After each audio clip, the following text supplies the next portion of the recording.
നമസ്കാരം. പ്രവാസി മലയാളിയിലേക്ക് സ്വാഗതം. ഇന്ത്യ അന്താരാഷ്ട്ര യാത്രകളുടെ വിലക്ക് നീക്കാൻ മണിക്കൂറുകൾ മാത്രം ബാക്കി നിൽക്കെ UAE കേരള സെക്ടറിൽ വിമാന ടിക്കറ്റ് നിരക്ക് കുതിക്കുന്നു. അവധിക്ക് നാട്ടിലേക്ക് യാത്ര ചെയ്യുന്നവരുടെ എണ്ണം കൂടിയതോടെയാണ് ഇത്തരത്തിൽ നിരക്ക് വർദ്ധിക്കുന്നത്. UAE കേരള സെക്ടറിൽ 3000 തുടങ്ങി 8300 രൂപ വരെയും കേരള UAE സെക്ടറിൽ 3000 തുടങ്ങി 6000 രൂപയുടെ വർധനവാണ് ഉണ്ടായിരിക്കുന്നത്. കോവിഡ് നിയന്ത്രണങ്ങളിലെ ഇളവും സ്കൂൾ അവധിയും ദുബായ് എക്സ്പോ തീരുന്നതുമാണ് യാത്രക്കാരുടെ എണ്ണം വർദ്ധിക്കാൻ കാരണം. വരാനിരിക്കുന്ന വിഷു, റമദാൻ, പെരുന്നാൾ എന്നിവ പ്രമാണിച്ച് ടിക്കറ്റ് നിരക്ക് ഇനിയും കൂടുമെന്നാണ് സൂചന. മാർച്ച് 27 മുതൽ രാജ്യാന്തര യാത്രാ വിലക്ക് ഇന്ത്യ പിൻവലിക്കുന്നതോടെ ടിക്കറ്റ് നിരക്ക് കുറയുമെന്നാണ് പ്രവാസികൾ പ്രതീക്ഷിച്ചിരുന്നത്. എന്നാൽ അവയെല്ലാം കാറ്റിൽ പറത്തിക്കൊണ്ടാണ് എയർലൈനുകളുടെ നടപടി. കോവിഡ് ഭീതിയിൽ യാത്ര ചെയ്യാൻ മടിച്ചിരിക്കുന്ന യാത്രക്കാരെ ആകർഷിക്കാൻ നിരക്ക് കുറയ്ക്കുമെന്ന സൂചന എയർലൈനുകൾ നൽകിയിരുന്നുവെങ്കിലും ബുക്കിംഗ് കൂടിയതോടെ നിരക്ക് കൂടുകയായിരുന്നു.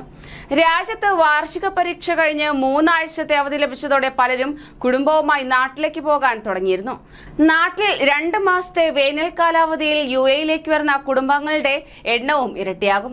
വിഷു, റംസാൻ, പെരുന്നാൾ തുടങ്ങിയ ആഘോഷവേളകളിൽ യാത്രക്കാരുടെ തിരക്ക് മുന്നിൽ കണ്ട് ഓൺലൈനിൽ നിരക്ക് കൂട്ടിവച്ചിരിക്കുകയാണ് എയർലൈനുകൾ. അതുകൊണ്ട് മെയ് ആദ്യവാരം വരെ നിരക്കിൽ കുറവുണ്ടാകില്ലെന്നാണ് സൂചന.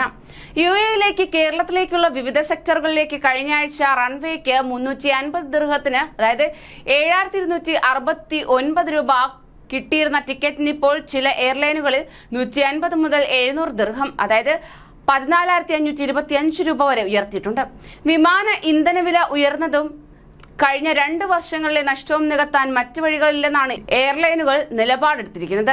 ഗോഫസ്, ഇൻഡിഗോ, സ്പൈസ് ജെറ്റ്, എയർ ഇന്ത്യ എക്സ്പ്രസ് എന്നീ ഇന്ത്യൻ കമ്പനികളുടെ നിരക്കിനേക്കാൾ കൂടുതലാണ് എയർ അറേബ്യ, എമിറേറ്റ്സ്, ഇത്തിഹാദ് എന്നീ വിദേശ കമ്പനികളുടേതെന്ന് റിപ്പോർട്ട് ചൂണ്ടിക്കാണിക്കുന്നു.